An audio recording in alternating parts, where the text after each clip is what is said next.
make a mistake last night. I knew it was the wrong night. I brought you here on purpose. Tony, what for heaven's sake? Because I wanted to wake you up. I wanted you to see a real family as they really were.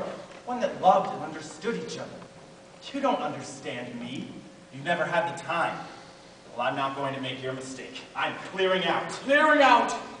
What do you mean, Tony? I mean I am not going to be pushed into the business just because I'm your son.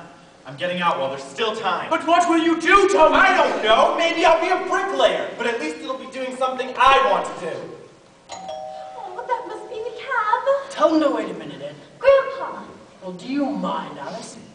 Now, Mr. Kirby, Tony is going through the same thing that you and I went through when we were his age. I bet if you listen hard enough, you can hear yourself saying the same thing to your father 25 years ago. And you know what? We were right.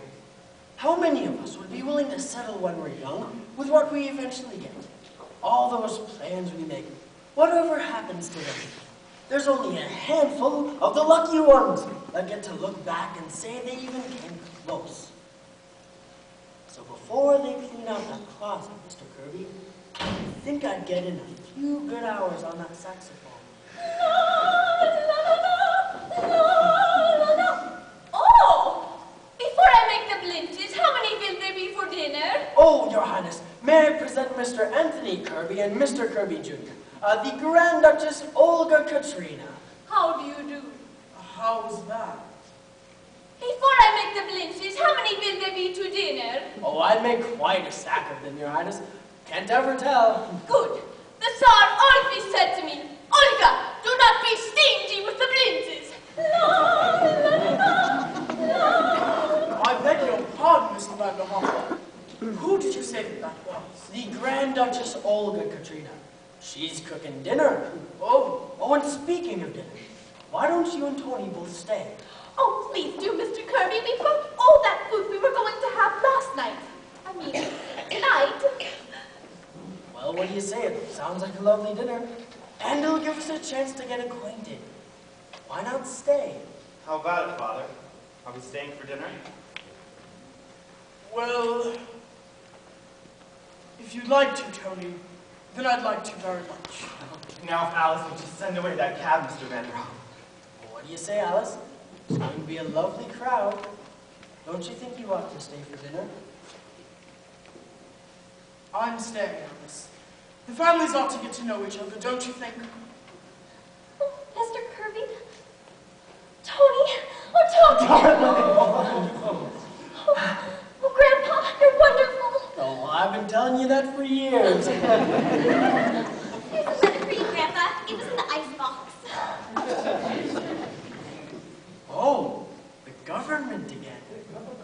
How do you do, Mr. Kirby? How do you do? Now, if you'll step into my office, Miss Sycamore, I'd like to do a little dictating. I'd better tell that cat. Well, well, well. What is it, Grandpa? Well, the government wishes to apologize. I don't know him a nickel.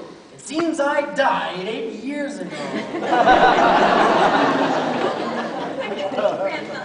Well, remember Charlie the Milkman? Yes? Married under my name? Yes? Well, I simply told them they had made a mistake, and that I was Martin Vanderhoff Jr. So they're terribly sorry, and I may even get a refund. You're an old crook. Well, sure.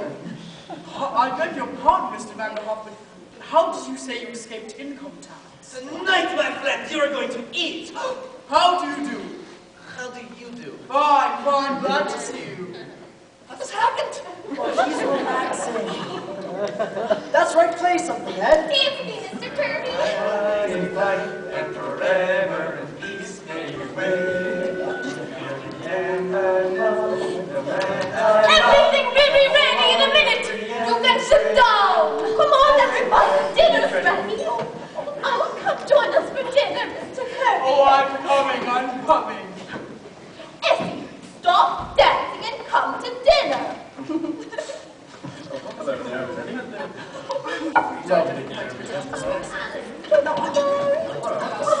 You will love Russian food, Mr. Coates.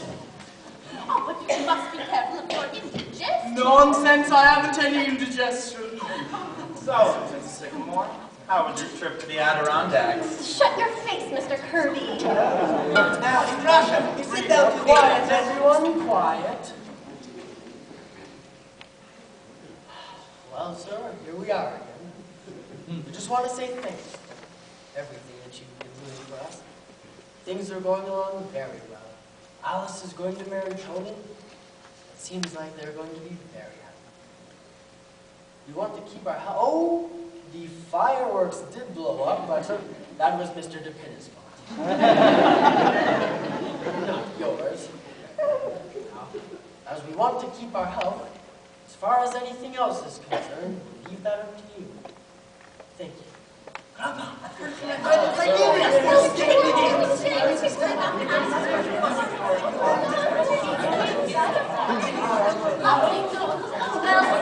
here goes the Adirondack. Good thing, too.